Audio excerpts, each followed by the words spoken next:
I'm into BDSM, bondage, stuff like that. Some people might find that weird, but I'm sure those people are into things others might find strange, so let's not judge. I mention this because it's important to what happened. It gives you an idea of the kind of company I often keep, the kinds of places I often find myself. A BDSM club I'm a member of. That's where this all started.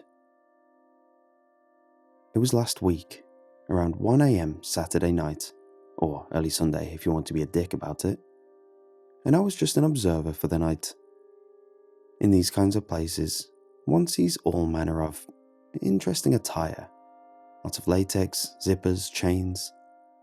The man that summoned my attention and kicked this whole thing into gear was wearing a red latex suit that looked as if it were painted on. He said he'd seen me there over the past year, and that he, to quote, knew I was serious about the life we'd chosen. He spoke cryptically, and everything about his tone and his choice of words made it seem like he was almost like a BDSM purist. He commented on my piercings and tattoos, commending me for my commitment to body modification. I don't have anything extreme, just sleeves and a few piercings. He then told me I, to quote, was ready to ascend to the future only now. It was weird.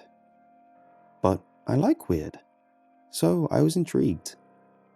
I asked what he meant, and he said that the club in which we stood was a child's playhouse, a diet, sugar-free version of where I, to quote, belonged. Mind you, he said this as we stood in a room featuring a woman suspended from the ground, hog-tied, having her stomach and legs whipped with a cat o' nine tails. I've never been particularly into the most extreme stuff, but again, I was intrigued. Part of me thinks that I wasn't the person who was supposed to get the card, and that the man in the red latex suit mistook me for someone. The man in the red latex suit handed me a business card that gave only an address and brief instructions. He told me to go join the other echelon that night because I'd earned the opportunity. When prompted, I was to give that night's password, Omega. I put the address into my GPS on my phone and found that it was located in the downtown area of the city in which I live. Had it been a rough neighborhood or the middle of nowhere, I'd have given it more consideration.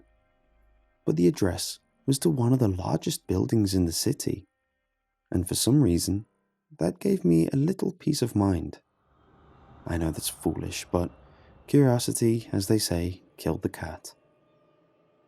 I left the club and went to the building. I pulled into the parking garage and drove to the 4th level, per instructions on the card. Once there, a valet opened my door and I was walked into the building and up to the 27th floor, the hallways of which were lined with people holding odd positions, like some kind of live art installation. I was taken into a part of the building that was cordoned off, and I saw what I thought was the aforementioned upper echelon. And it looked no different than where I'd been an hour prior, only better lit, which wasn't necessarily a good thing. There were maybe 60 people there, and they were all wearing the same sorts of BDSM gear as the club I'd come from, only these people had more body modification work done. I hadn't been asked for a password at that point, so I wasn't exactly sure why I'd been sent to this place, as if it was such a huge step from what I'd been into for years. But then, the lights dropped, and 2 bowls filled with flammable liquid that sat upon waist-high pillars were set ablaze, and a man stepped between them. The man was wearing a normal business suit, but his face had all sorts of modifications done to it, from tattoos to piercings to all sorts of bumps to his nose, having had the skin between his nostrils removed, leaving simply a nose with a large hole. He gave a speech welcoming everyone, inviting them to have a good time. But then he began talking about something more. This place is inclusive of all the most extreme, the most imaginative, the most different. There should be a few of you in the crowd that were given a password. I invite those of you with that password to form a line at the elevator, and we will escort you to the main event of the evening. If tonight is your first night, you should consider yourself quite lucky. You're going to witness the final product of Miss Bennet's transformation. A light applause swept over the room. Password holders, please, to the elevator. I, along with about 15 other people, went to the elevators, and before we stepped into either of the two made available to us, we whispered the password to a large man in a suit. Up to the 30th floor we went, and stepping off the elevator, there were sheets either side of us, creating a sort of makeshift hallway. We followed this path until we reached a large open area at the back of which was a hidden area by yet another sheet. This one hung horizontally, almost like a stage with its curtain pulled. We were led into the open space, and for about 40 minutes, we all just kind of stood around, conversing amongst ourselves.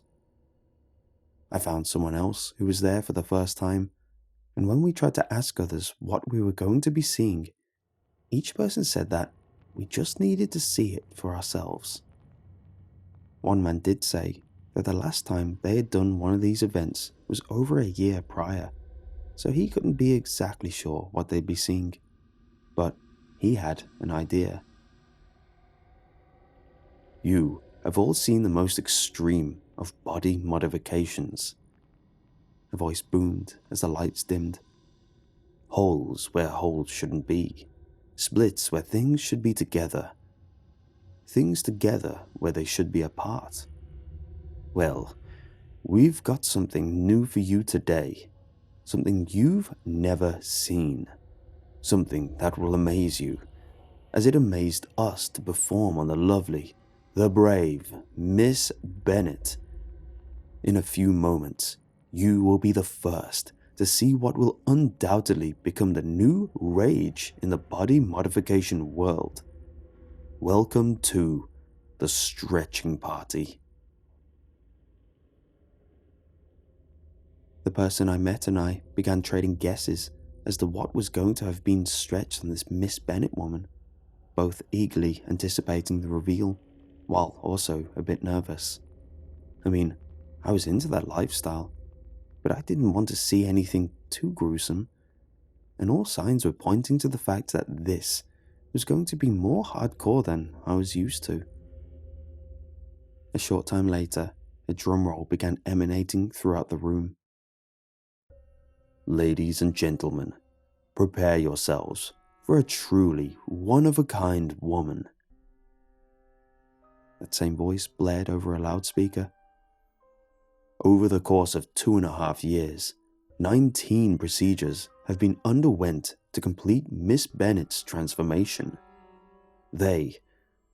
Well, you all don't want to hear me talk. I give you Phase 24 of the stretching party. And with that, the curtains slowly drew back, revealing what was indeed a stage. The whole room got so quiet, you'd have been able to hear a mouse skitter across the floor. Then came the footsteps, clunky, uneven footsteps, coming from somewhere behind and to the side of the stage. Pat, pat, pat, pat, pat, pat, pat, pat, pat, pat, pat, pat, pat, pat. The steps got louder as they got closer to the stage. Then I saw the silhouette, and my heart sank to my stomach. A black figure, thinner than thin, standing tall, leaning hard to her left. 2 spotlights burst on, flooding the stage with light, and gasps and hushed whispers filled the viewing area. She limped towards the stage on legs that were twice as long as my own, with braces on them to keep her standing. Her torso was extended, with a space each above and below her ribs that isn't there on the average person. As I said, she was hunched over, hard to the left, and her arms, which looked like they had 2 extra wrists each, hung down and swayed as she stutter-stepped out, aided by a man in a suit on either side of her. Her jaw had somehow been unhinged, making a deep underbite on a mouth that couldn't possibly close. A massive black hole on her face that was twice as long as it should have been. Her nostrils had been stretched to the size of $half, and her earlobes hung down to line up with her bottom lip. The men helped her to the center of the stage and stood ready to catch her if she fell as she slowly, clumsily, awkwardly twirled around in a circle. As she did, I saw that there were several more notches in her bent spine than there would normally be. The voice came back over the loudspeaker. "Miss Bennett has dedicated herself to our community, becoming, without question, the most modified woman on the planet.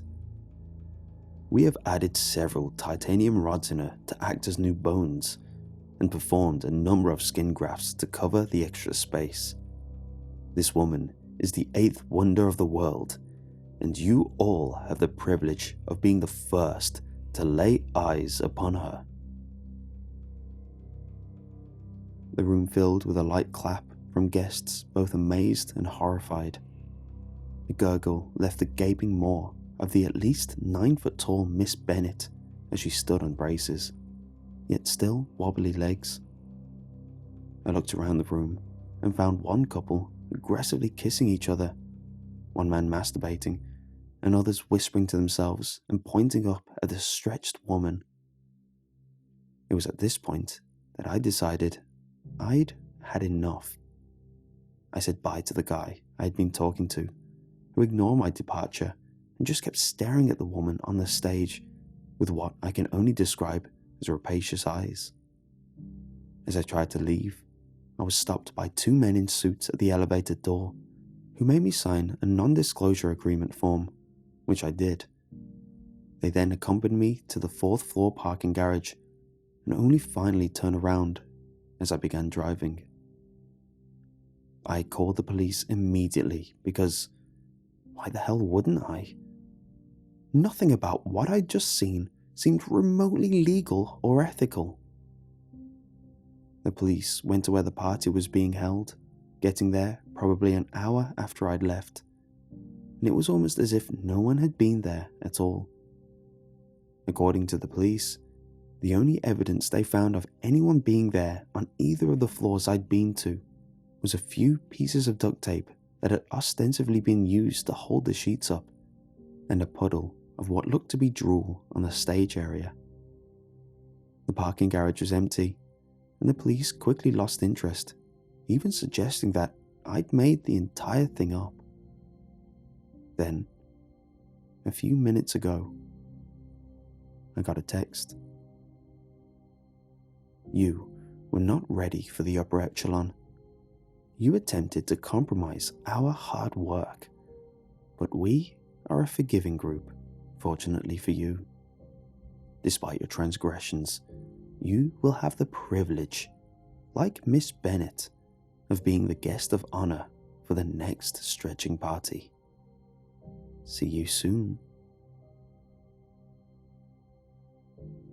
I don't know what's going to happen, but I know I should have heeded the warning of the curious cat.